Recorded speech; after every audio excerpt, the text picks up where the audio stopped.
Hmm. You unlock this door with the key of imagination. Beyond it is another dimension. A dimension of sound. A dimension of sight, unless you're listening on the podcast. A dimension of mind, we hope.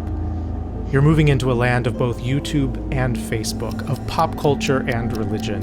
You've just crossed over into GeekyJustin Live. My name is Justin Lee, and I will give you one guess what I've been watching in my spare time lately. With me today on the program are James and Rebecca Farlow, the co-directors of Sanctuary, which is working to help churches welcome LGBTQ folks. They are also awesome people, my personal friends, and we're co-hosting a podcast together. So, Farlows, welcome to the show. Thank you. Thank you for having us. Yeah, glad to be online. So it's fun because you had this idea for this podcast that is connected with Sanctuary, your ministry, Sanctuary Conversations. We've done a few episodes of that, or continuing to do that, and now you get to come join me in my domain on my my little show here. So this is fun. Yeah, this is great. And you get to be scrunched into the tiny screen with the two of you getting all close together. Our anniversary is in a couple of weeks, so we're just getting ready. Awesome. Happy anniversary. How many years has it been? It will be 14 years, September 3rd. That's congratulations. That's a lot of years. It's a lot of years to be with somebody. It really is. At least I always remember our anniversary, so. I've never forgotten our anniversary. and it starts now. Okay. I have to say, before we get into more serious topics, because there's a lot of great stuff for us to talk about, and you guys are like awesome people to talk about things with, and so I'm excited for this conversation. But I have to say, I really appreciate that. In addition to the fact that both of you are wearing blue in some way, since blue is my theme color for this show, you are also apparently unintentionally coordinated with each other because you're both wearing blue and orange. It's true. And this is after I changed. I had on orange previously. But you did not coordinate this on purpose. No, but it happens a lot, actually. We're pretty similar in some ways, but I probably once every few days, I'm like, oh, you're wearing red too. So that is 14 years of marriage for you. So, all right. First, before we get into anything else, what is Sanctuary? I kind of gave it away, but what is Sanctuary? Sanctuary is a nonprofit that just helps churches mainly to welcome the LGBT community. So we were really influenced being among LGBT Christians for the past decade plus. Mm-hmm. And after I finished at seminary, we started Sanctuary as a way to give back to the LGBT community. We thought, as straight folks, we can go to other straight folks and talk to them, whisper to them, listen to them, and just help them go on some of the journey that we went through getting to know other LGBT Christians. So that's the main thing. And then we've done that in a variety of ways over the years. Right now, we're doing the podcast as a way to kind of share some of the things we've learned and some of the people we've worked with. Yep. all those things. What's that been like so far? Because I know certainly this is a conversation I've been having for a lot of years with folks as a gay guy, but I have to imagine that you have different conversations with folks being a straight couple. What are your conversations with folks like? I mean, when you connect with people, are they generally already gung-ho and ready to jump into this conversation, or are there folks who are really hesitant? What's that like? We get a bit of everything. Sometimes we'll meet people and they'll be like, oh, I need to connect you with this church, but it's like already a super progressive church. And we're like, oh, that's cool. That's not really probably who is going to want to be talking to us necessarily. I think we had a friend once describe it as people have to be kind of like at least looking over the fence in the middle. Like if there's a fence, it would be like at least kind of peeking over it to really want to begin any kind of discussion with us. Do you think that's fair? We have a lot of entry-level conversations or describe what we do to a lot of people, but there's kind of this big gap that people face where they put their toe in the water over and over again, thinking about this. Because if there's a lot of implications, I mean, a lot of churches face a lot of complications, potentially some loss if they become affirming of LGBT folks. So people try multiple times to learn more before they're actually ready to go for it. And so it's generally like people are just want to talk to us, they're starting, or they're ready. There's not a lot in that middle space because it just takes a while to get there. Actually, first let me bring in a viewer comment. This is from Danny Cortez. Hi, Danny. Danny says, the Farlows came alongside my church during our discernment process. They were amazingly helpful. I don't know what we would have done if they hadn't helped us. So clearly a lot of folks think a lot of you. I think a lot of you. Have you ever felt like awkward, like this isn't our space? Like, do we have a right to be having some of these conversations not being part of the community? Yeah, definitely. Like, I think we're just very conscious of, like, we're not speaking for gay people. Do you know what I'm saying? Like, we recognize the privilege we have as straight people coming into the conversation, because really what we think is that the churches should be talking to you. But because they won't, we try to be there as kind of like the gap filler. In every culture, oftentimes it's people within that culture who introduce people to other cultures. We kind of like, our first goal is to help people to meet other LGBT folks, to talk to them and make sure those folks are part of their conversations and whatever they're discussing, doing, however they're going to move forward. But we just try to be that go-between and in-between space sometimes. And you touched on this earlier, but the reason we do it is because we felt so cared for by the LGBT Christian community. We felt very, very loved and accepted, just as we were. And so we wanted to give back. I mean, we always felt when we were part of some very vibrant LGBT Christian communities in the past, they felt more like church and Christian faith than a lot of the normal churches that we had been in. And so it was a transformative experience for us. And we've both always been a little bit of an outsider in different contexts. We're white, we're from the South. But we grew up in lots of different communities and really enjoy being in the minority. It's a fun thing for us. Yeah, we both have a background in anthropology as well. So, which is the study of cultures and human populations. So it's a big thing for us. Nice. Eric wants to know, does Sanctuary have a website? And does Eric? We do. It's sanctuaryforall.org, and that's FOR, not the number 4. Which is also used in some of our other, exactly. Our Twitter handle, I think is the number 4. Yeah, so sanctuaryforall.org, not .com. That was a sci-fi show, so we had to go with the .org. Yeah, it's no longer on. But so a little later, I want to talk about sci-fi. I'll talk about some like geeky stuff, But first, you mentioned growing up in the South. I think we should say something about this. So James and I went to the same church growing up. It was a Southern Baptist church, kind of Southern Baptist mega church, yeah. In Raleigh.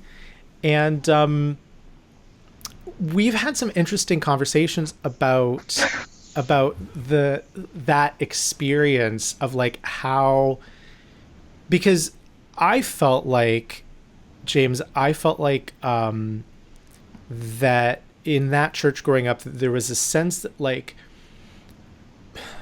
our church's understanding of Christianity was like true Christians. Like we are Christians. Yes. And other denominations, other types of churches are either not real Christians or they're Christians that we are sort of kind of okay with, but like if they really wanted to be serious Christians, they would be part of a church like ours. Was that your experience? Yes, it was subtle. It was kind of a subtle superiority complex. It wasn't overtly hostile or like, there in some places in the South, 30, 40 years ago, there would be like anti-Catholic rhetoric. among Baptist churches or things like that. There wasn't a lot of that kind of a thing. It was more of just, we obviously have the right way of reading scripture. And it, because, and they were like, it was justified by, because we, take it literally, and we Seriously search for the best interpretation. And so if we haven't figured it out, then that's not the best one. Right. So it was kind of a part of the air you breathed a little bit in that congregation. And so I went through a long process of reconsidering that particular way of thinking about the church. Yeah. And we knew each other. At that church. And I came out as I was kind of in the process of transitioning away from that church. I know you kind of had a journey to go on to figure out, what you thought about sexual orientation, all that stuff. I certainly did, as a gay kid growing up in that church. But I'm curious, Rebecca, your church background was a little different, right? So I grew up, I was a member at a Methodist church, kind of an occasional attender through, I'd say, early middle school, and then didn't really attend so much anymore. When I went to college, I got involved with campus ministries and became heartily evangelical, and experienced a lot of really good things and a lot of love. And I began kind of engaging with LGBT and Christianity stuff even in college. I was an athlete, and so I had a number of friends who were coming out or already out, and so I was thinking about some of those things, and was actually pointed towards GCN when I was still in college. Yeah. And then James and I met in college, and so we started kind of thinking about those things. It's actually kind of the story about how we got connected back to you, because I don't know if I've told you this before, but I was at NC State, and your brother lived in my dorm, and Jonathan. Yeah. And I was like, because Justin had gone off to college before I had. He's a couple years older than me, and so I had lost touch with Justin. What'd you say? You got to rub that in. That I'm a little older than you. Yeah. We won't say how old that is. Just a little bit. Still in the same cohort, mostly. Yeah. But so Jonathan just happened to be in my dorm, and I was just like, hey, whatever happened to Justin? What's he up to? And Jonathan was like, oh yeah, he started this group for gay Christians. You should check it out. And so that's actually how I found out what you were up to, 12, 13, 14 years ago now. So. Oh my gosh. Yeah, the crazy thing was that he just happened to be in my dorm. It was the international dorm at NC State. Nice. Yeah, I did not know that story. So I'm curious, and I don't want to spend too much time about this because there's so many other things I want to talk to you about.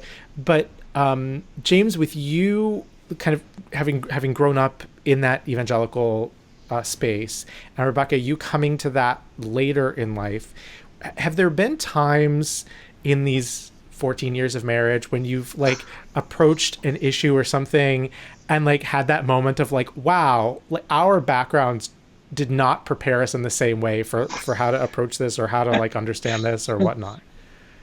Yes.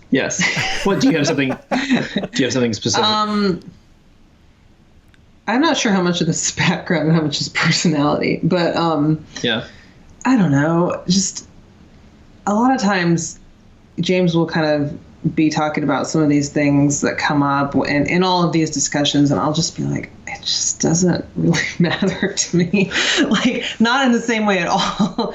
And some of that is because I didn't grow up in a culture learning all of these things, having them ingrained in me from day one. I was only around a culture like that really for a handful of years.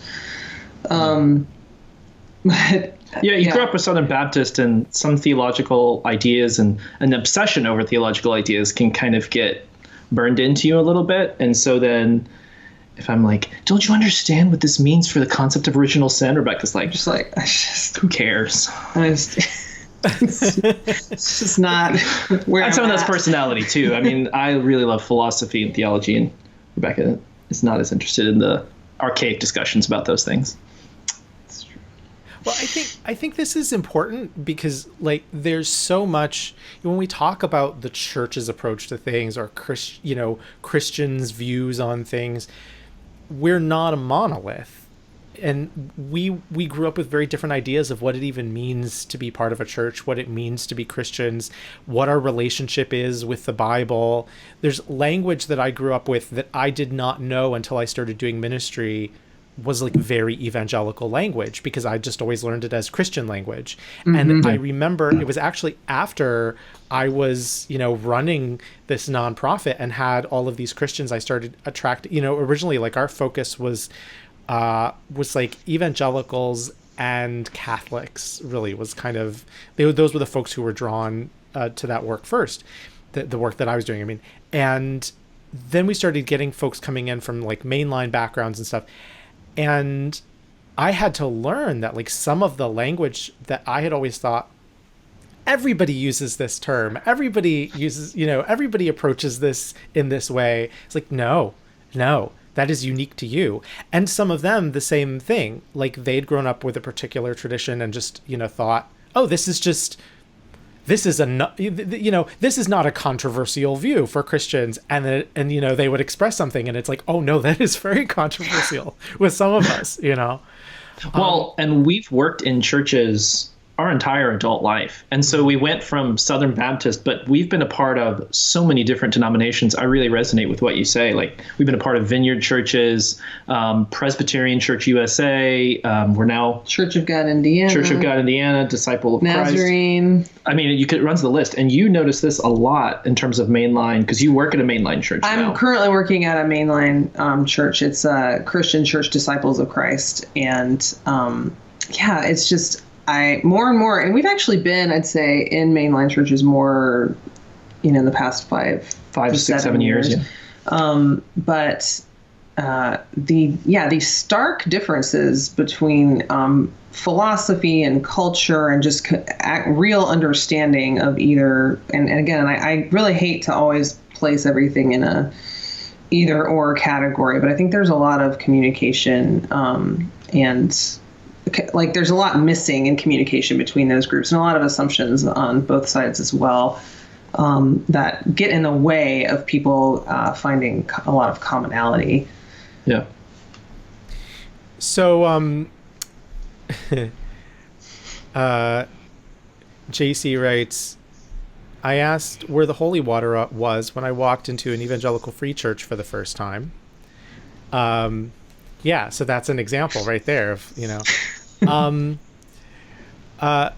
a lot of folks are commenting on the fact that you're doing this work that you're doing. Susie says, I think straight individuals are often in a better position to have the conversation with non-affirming Christians. No one can easily accuse them of being biased in their readings of scripture, i.e. reading what they want to read to, quote, affirm their own lifestyle. And Lois says, you are both so brave to step out and be a beacon. Thank you for creating a space for people to listen and learn, even when it's hard. May God bless you both in your ministry. I am also very appreciative of you. And I think that the work that you're doing is really important. And I also appreciate that you're not just focused on LGBTQ plus folks, but you're also more broadly looking at what is it, like what should the church, how do we best be the church, maybe is the best way to put it. Rebecca, you had said to me, we were talking recently about some of the issues that are important to you. One of the things that really matters a lot to you that you've been thinking a lot about is the idea of diversity in worship, because you are a worship leader. You like worship is a big part of your life. What is it about when you start thinking about diversity in worship? Like, what about that gets you going? Yeah. So like you said, I'm a worship leader. I've led music for a long time in a lot of different kinds of churches. And it came to my attention back in college that not everyone liked the same kind of music I did, nor were they ever going to. And that was actually like a good thing, not just like a it's sort of like, I wish everyone just liked, contemporary music. And I had a friend who was like, why? And So all that to be said, over the years, we were briefly on staff with InterVarsity, and I had some really good training with them. This was years ago about diversity in worship. And so I look at it through two lenses. I look at it as a way to honor God and the diversity of God, and in God's many different facets and forms, and the diversity of God's people and all the ways they express in worship. And I also look at it as an act of hospitality. If you're looking to be a hospitable and welcoming place to people who either don't look like you or who aren't like you in some way, if you're kind of doing just a homogenous sort of worship style, in my view, it's just not, you're asking people to come into that space and kind of be like you, which is one way of doing things. But for me, I'd rather try to be reflective of diversity and looking for people who want to be in a space, maybe with some things that are different than what they're used to. And so I could go on and on. But some of the things I think about are not just style is one thing. So contemporary music, hymns, gospel music, international songs, you can go much broader than that. But different styles of music, different authors of music. Currently, I'm really passionate about finding music written by women, which is really, really, sadly, a lot harder than it should be. And, I look for, I'll stop there. But yeah, you look for, that's always been something that's really important to you. Even before we got involved in the LGBT Christian conversation, we were involved in churches that were actively seeking to reconcile black and white people in their congregation, members of their congregation. So the first church we were ever at and led at, you were the worship leader, and you had a team that had people from the Dominican Republic and Haiti, from inner city of Washington, D.C., and it was a specifically multicultural worship where you guys on any given Sunday could sing a gospel song, a hymn, like you said, contemporary song, and do them all well and do them all authentically in the style with people who are from that particular cultural community. Yeah. And so the church has failed at that for a long time, in addition to the ways they haven't served the LGBT community well. And something I'm finding is, so now the church I'm working at is an open and affirming church, and I work at the contemporary service, and so now I'm finding, okay, I've been doing this for a while now, but I'm looking for songs with theology that reflects the theology in our church, and gosh, it's I feel like my song base to choose from is just it's getting so narrow, and something I'm concerned about and want to see differently. I want to see more songs. I want to see songs written by LGBT people. I want to see songs written by women. I want to see songs with talking about God as female. Like I want to see more of that. I want people to have more of that to choose from. This gets back to what we were talking about earlier, is even if you didn't grow up evangelical, so much of the industry of Christianity is evangelical. And so in music spaces, a lot of the music that you get in contemporary music spaces, if you're not looking at a hymn book, it's dominated by a particular viewpoint. And that makes it hard to celebrate diverse styles and peoples. Yeah. One of the things I think is really important about what you're saying is that what you said earlier about who feels welcome in the space. Like I've been to a lot of churches where everybody looks the same, or everybody is the same in one way or another. Race is a big one, where people, when you ask, well, why is there such a lack of diversity in this church? Why is this group or that group not represented in the church? People say, well, we don't know. We welcome them to come and be part of what we're doing, but just nobody ever stays.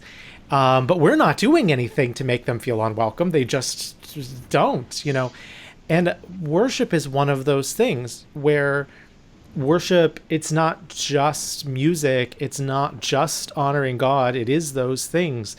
But also, worship sends a message about who we are, who's the us when we talk about us?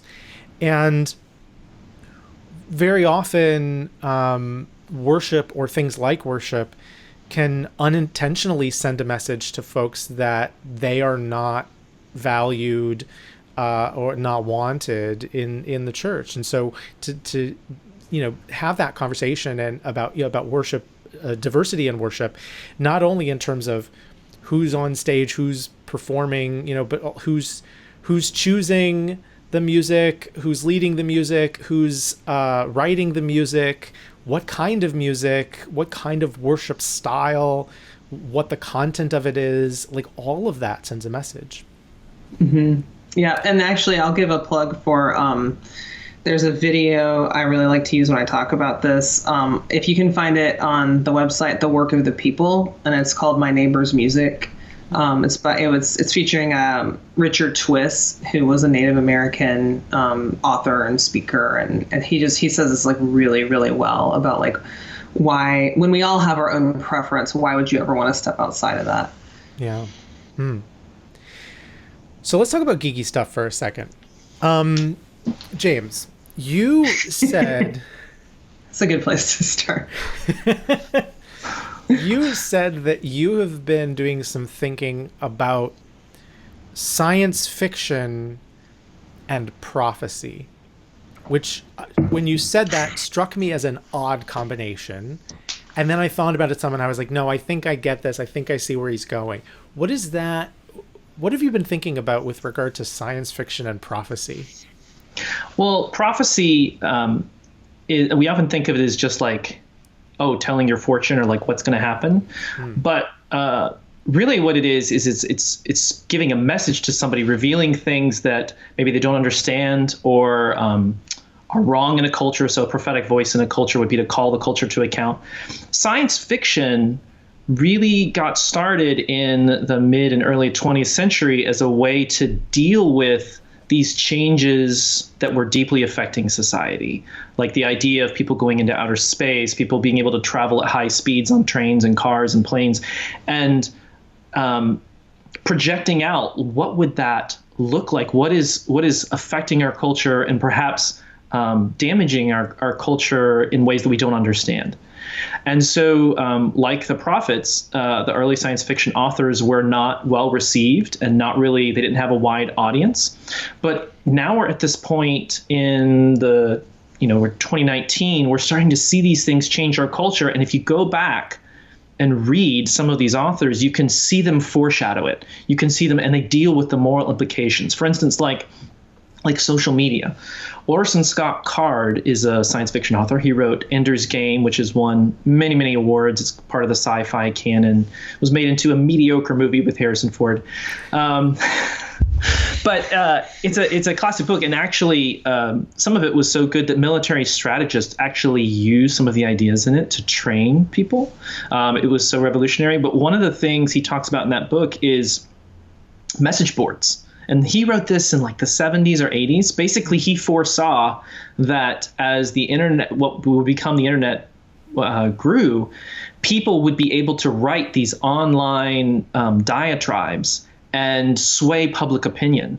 And one of the characters in his book pretends to be a very kind of reactionary right-wing voice as a way to gain control in society, and uses online media to do it. Writes these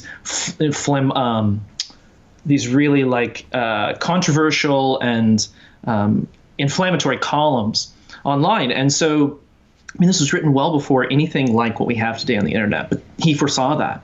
And there's so many other examples of that where these people are dealing with the implications of these new technologies and how they're going to affect us and writing about it. So Star Trek is a great example of this as well. Star Trek is the classic geek thing, but there's a lot of stuff. I didn't know anything about Star Trek until I met James. My dad passed on the heritage of Star Trek to me. My dad's one of the original, sci-fi. Sci-fi. He was a rocket scientist. He worked for NASA in the early 80s, and he loved Star Trek growing up. So, of course, I was introduced to all that. And if you go back and watch the old series, or even one of my favorite examples is we talk about gender non-binary right now, but on Star Trek: The Next Generation, there's actually an episode where the first officer falls in love with a gender non-binary alien, and the whole episode is about the implications of what that means about gender. I was thinking about the one where Data was talking about his child. Yeah, there's that one too. But Data allows his child to choose Data, who's an android on Star Trek, allows his child to choose his own sex and gender. But what I was thinking of, that a human dates a non-binary alien, and they go through all of these discussions about what that means, and it's fascinating. So if you go and look at these things, you'll start to find some of the things that we're dealing with right now being explored. It's interesting because when Marcia Stevens-Pino was on the show with me a few weeks back, we talked about Star Trek and her love of Star Trek and a little bit of this, and she is also an LGBTQ woman who has written worship music. So all right. So there you go. She would love this conversation. I have to imagine. Put me in touch with her. Yeah, absolutely. By the way, some viewer comments here. John says, reaching out to bring a community together has been a huge part of my past. Thank you for the encouragement. Susie says, yes. Rebecca's point to seek out worship music by female and especially LGBT artists is so important. I couldn't listen to worship music other than anything by Jennifer Knapp for a while, since it would sort of trigger this internalized homophobia. I would read all this anti-LGBT stuff almost delusionally into pretty much any lyric for a while. So thanks for doing that, Rebecca. And Michael says, yes, love this prophecy and sci-fi stuff. So this is resonating with folks. Yay. I am a big Star Trek fan. I just, I watched Next Generation many years ago. I haven't really watched it in forever, even though it's on Netflix, it's streaming. And so I last night, while I was doing some other stuff that I could kind of halfway pay attention to something while I was working on other things, I wanted something to put on in the background. And so I put on a Next Generation episode, and it was an episode I hadn't seen. Actually, I didn't realize that there were episodes I hadn't seen, but apparently, and it was kind of a terrible episode. So not a great illustration of this. Was it like the tiny Crystal City one?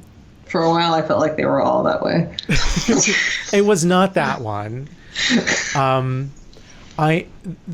There are a few Star Trek episodes, in each series. I feel like there are a few episodes that you just go, oh, don't judge it by that one. For Voyager, it's the salamander one, where they turn into salamanders. And I feel like anybody who's watched Voyager knows which one is the salamander one. Don't watch that episode. I know. I know what that one is, because I watched. For Buffy, it was like all of season 4 except for a few episodes. Yeah. For me. Season 4 was also a problem for Community, by the way. But anyway, we'll just turn this into a TV review show.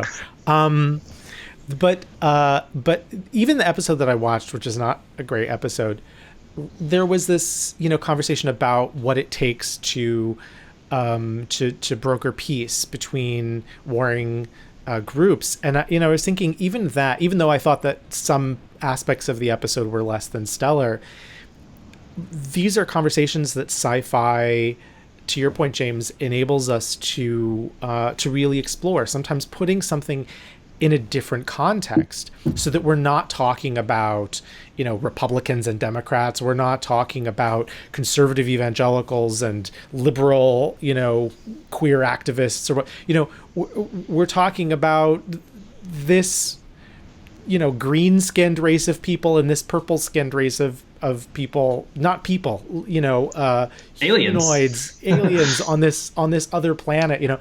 Sometimes seeing something, if it's done well in that context, enables us to reflect on our own situation without realizing that we're reflecting on our own situation, at least at first.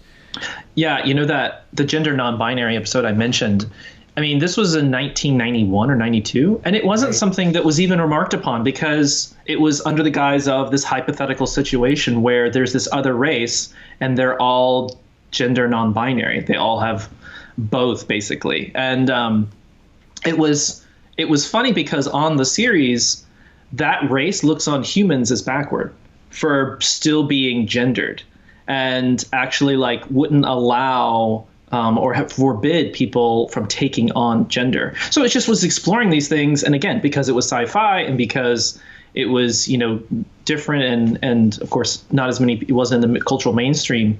It just, it was happening. They were able to explore that without controversy.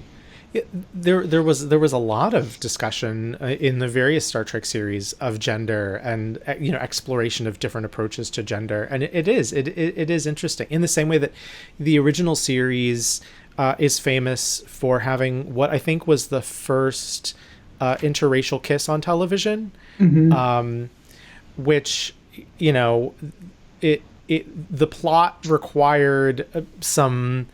I think like they weren't in control of themselves or something, like the plot required some weird twist thing to make it happen. But it's a thing that like, again, was like pushing boundaries and challenging things. And that is interesting how, sci-fi can do that.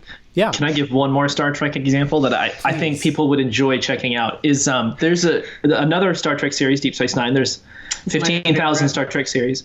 Had a African-American captain of the Deep Space Nine. He's on a space station instead of a ship, so he's the captain of the ship. And they did an episode that kind of had this. I can't remember whether he was having like a hallucination, but the captain he suddenly was pushed back in time. He wasn't actually, but in the hallucination he was back in time, and he was a science fiction writer in the 60s or the 50s during.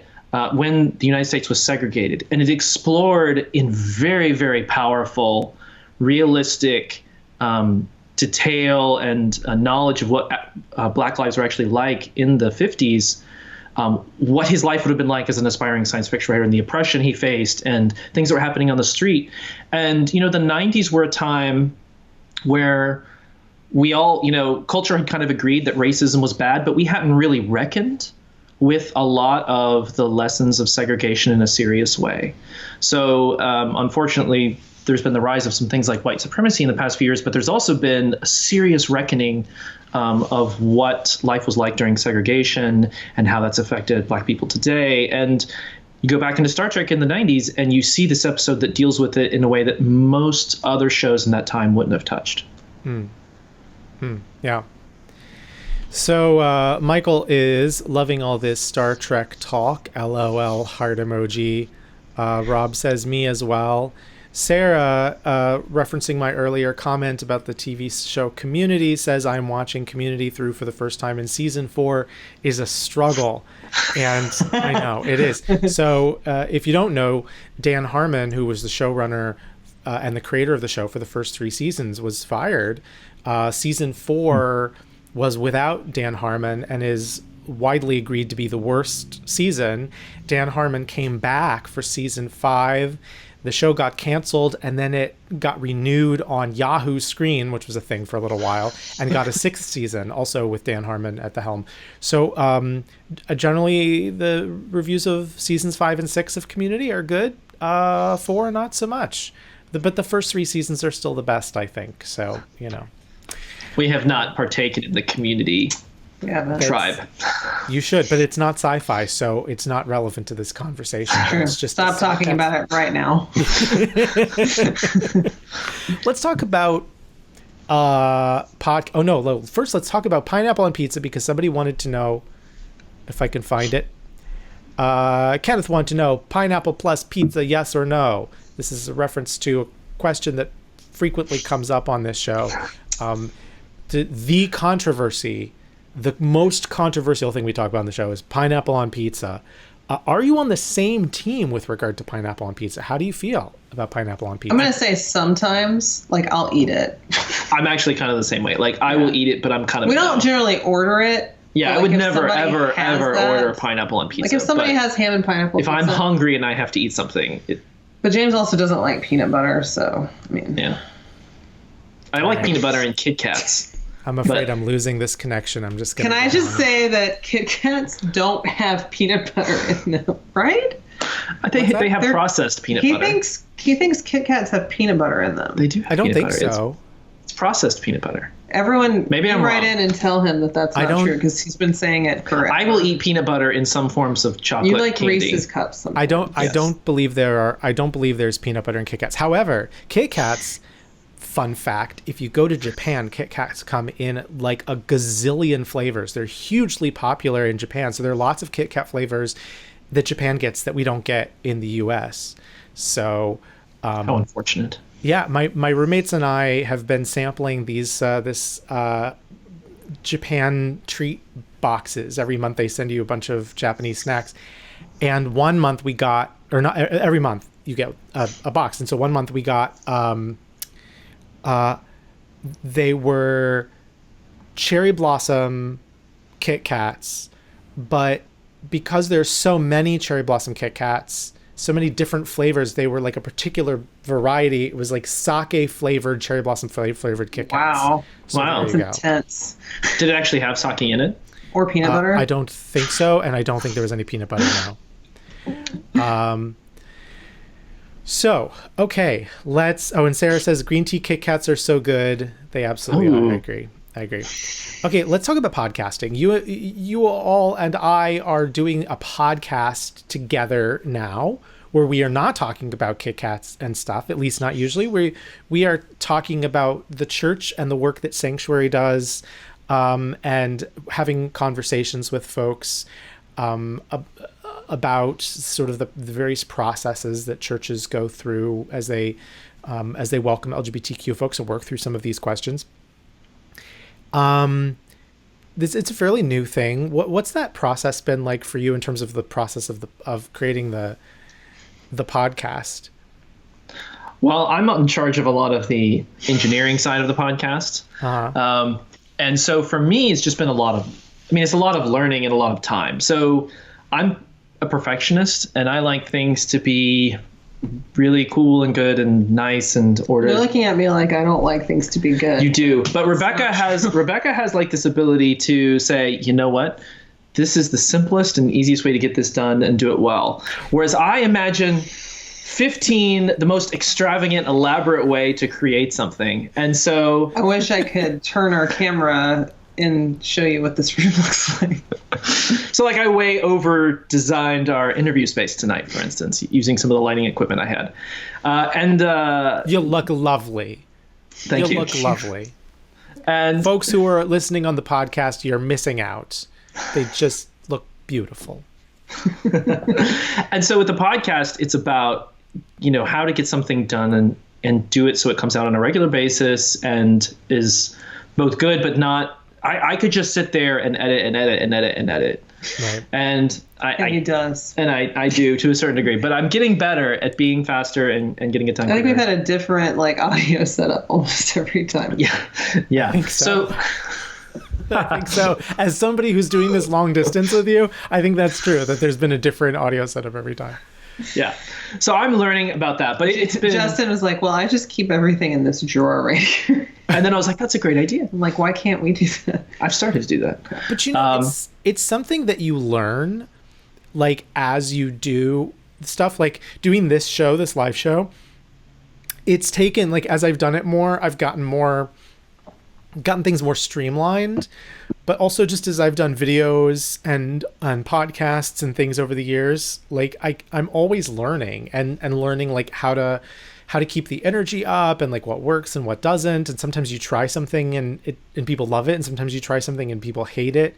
I was just yesterday I was listening to an interview that Anderson Cooper did with Stephen Colbert, and Cooper was asking Colbert about when he got started with The Late Show. He'd been doing this show on Comedy Central for a lot of years, and then he came over to The Late Show, and it was a different kind of show. And it took a while for him to find his audience. Like I remember watching, I think Colbert's a really smart, funny guy. And I remember watching the first few episodes of him on The Late Show. And to me, it felt a bit like a mess. Like it felt like the pacing wasn't right for the show, for the kind of comedy that you do on a late night show. It just didn't gel. And And, Cooper was sort of saying, oh, well, do you think that when you found your audience was, when Trump was elected, and then there was, Colbert's done a lot of stuff about Trump that's, helped his audience. But Colbert was saying, no, I actually we found the rhythm. We found what made the show work before that, but the audience had kind of left us then. It was, the audience found us again because we were talking about Trump. And I thought that was really interesting, regardless of politics, when you're doing any kind of live show or recorded show, when you're like talking and doing this kind of, like, it takes time to find the rhythm, to figure out what works, and you just have to play with it until it gels. Yeah, and just doing it, that's the thing for me, has just been, because I have a tendency to imagine these things, and then I'm like, keep rephrasing and redoing, and then I just don't get something accomplished or get it started. But with this, it's just like, okay, we're doing this, and we've already changed, a number of things, tried out some different things. I've learned a lot because I usually do the introductions and some of the moderation, and that's new for me. So, and then just negotiating all of that while raising a toddler at the same time and trying to do that in a busy schedule is something too. So those are challenges, but they're good challenges, and I'm proud of what we've done so far. We have 5 episodes out and another 2 episodes coming soon, and feeling like we're starting to get in a little bit of a rhythm and feel more comfortable with each other. So it's just a matter of getting those reps in, so to speak. Yeah, I remember how we talked about. Justin, you were like, it feels like at the beginning, kind of each of us would just talk and give a monologue and then like pass it off, and then like give a monologue and then pass it off. And so we've been trying to make it a little more conversational. Yeah. And I think we've been doing a better job with that. Yeah. Some of the best time is just before the podcast when we're joking around and discussing things.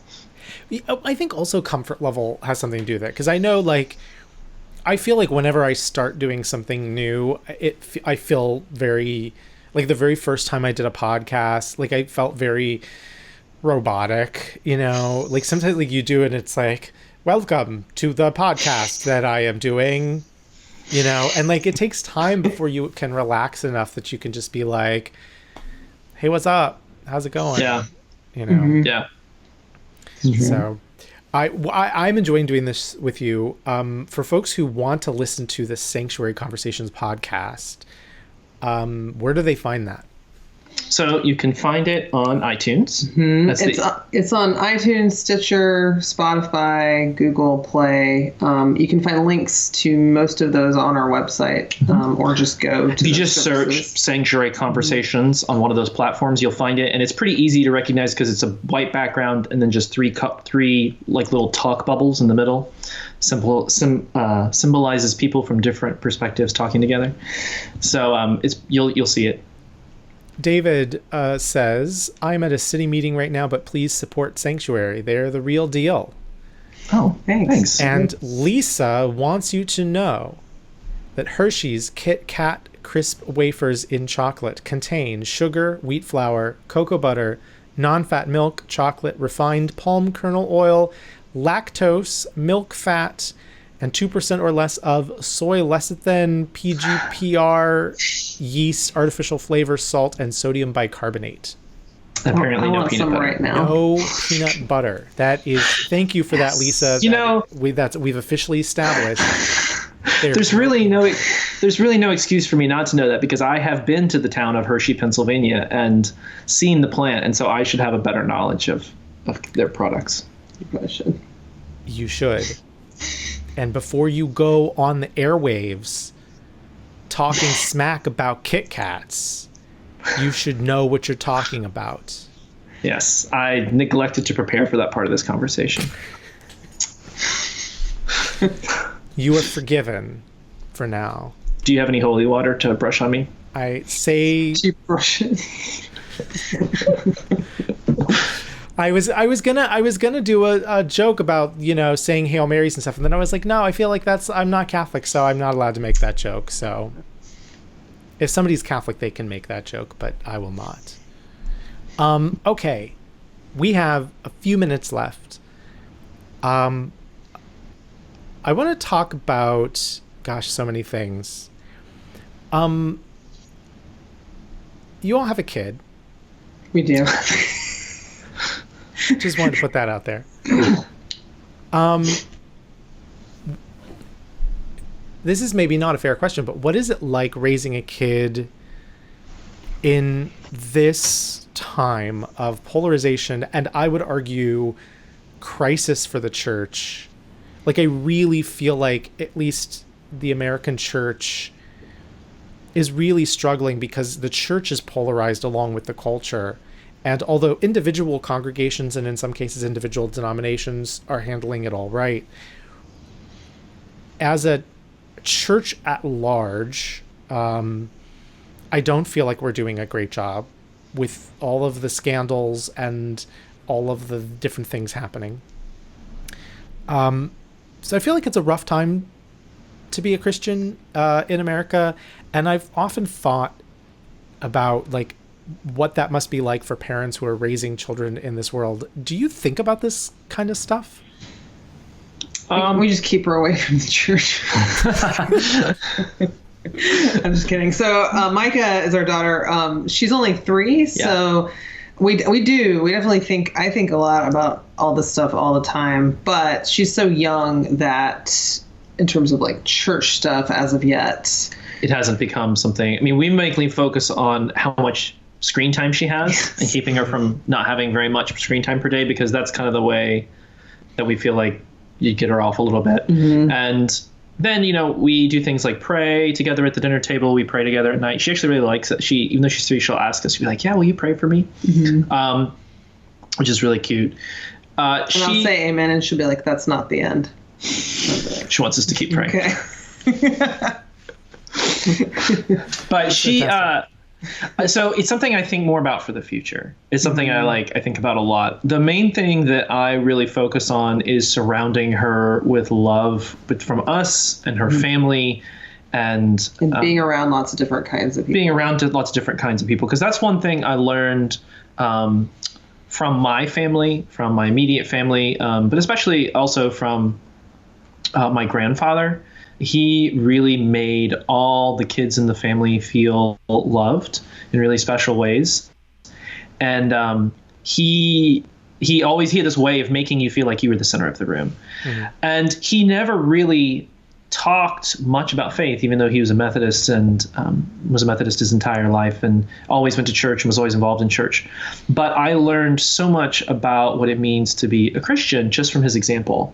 And he affected a lot of people in the family that way, even though, he was not anybody who was ever on TV or radio or anything like that. He had a profound influence in our lives.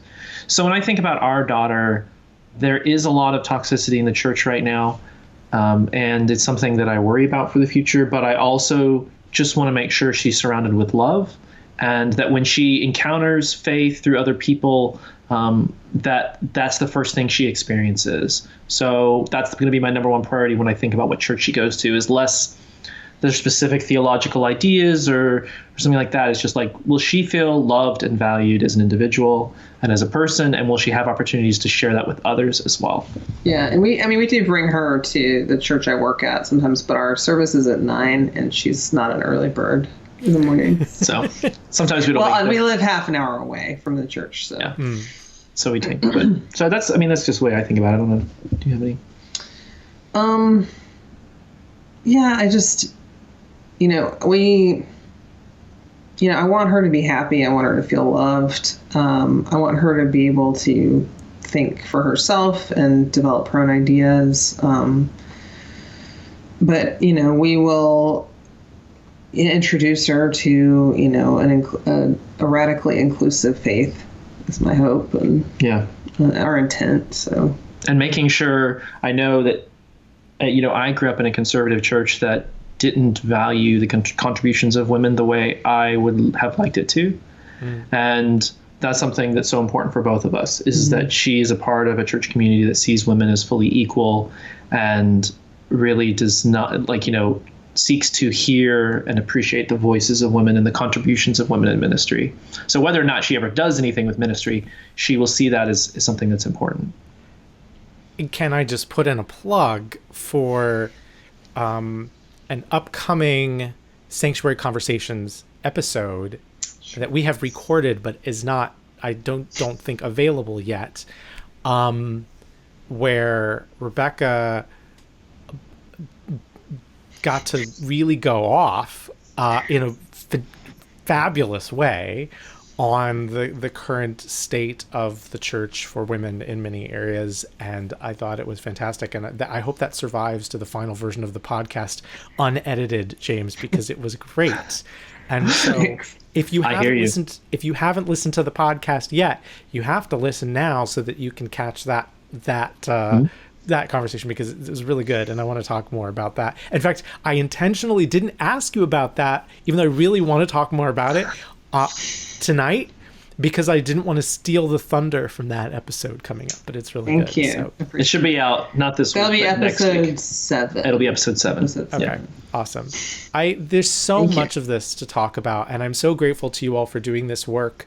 So folks who want to get connected, folks who want their churches to do whatever they can do to make LGBTQ folks more welcome, they can get connected with Sanctuary, and your web address again is sanctuaryforall.org. Gosh.